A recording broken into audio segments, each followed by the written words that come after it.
जी हाँ, तो फिर भोजपुरिया king power star Pawan Singh के एक और नया सबसे सुपरहिट सबसे ब्लॉकबस्टर गाना से जुड़ल बड़ी रिपोर्ट लेके मिली, जो उनकी घातक फिल्म के पांचवा गाना है। जी हाँ, घातक फिल्म के चारों गाना रिलीज हो गए, खूब धूम मचे चारों गाना।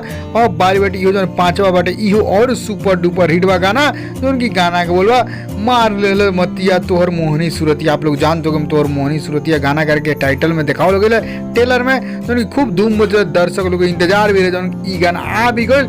और आवते आवते यूट्यूब पर कॉल अच्छा गल बा, खूब धमाल मचे बा। जी हाँ, तो पवन सिंह फैंस लोग खूब शेयर करते लाइक करते लो। आप सभी रिपोर्ट के मिस मत करिए, आप सभी सारा जानकारी रिपोर्ट जान सकें डिटेल के साथ। बस आप पूरा वीडियो अंत तक देखिए। उससे पहले एक और रिक्वेस्ट करें आपसे कि यदि आप भोजपुरिया आर्यन चैनल पर नया बानी तो जुड़ जाए, सब्सक्राइब कर लें और एक घंटी के आप जरूर दबा दें। जी हाँ, तो ये फिल्म घातक बन के तैयार बा। जैसे ही सिनेमाघर खुली वैसे ही आपसे रिलीज हुई। सिनेमाघर खुले के 15-17 के तो रिपोर्ट मिली, लेकिन फिर वो रिपोर्ट गलत हो गई।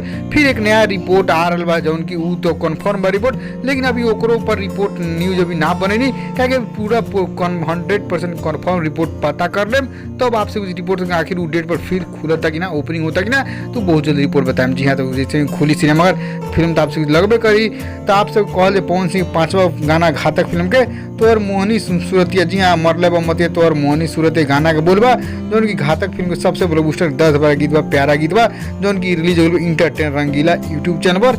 आप सभी जाई सुनी देखी और इस खबर के लाइक शेयर करते चली, ताकि सारा फैंस लोग जान लो ई नवरात्रि सेशन में पवन सिंह घातक के भी गाना सब रिलीज होता, तो उनकी आप लोग प्यारे से बने खूब लाइक शेयर करी। काफी जबरदस्त सुपर हिट दर्द भरा गीत बा, प्यारा गीत बा, लाइक शेयर करते चल बनना जुड़ जाए सबसे। यदि आप गाना सुन लें तो आपकी कैसा लग बता दें।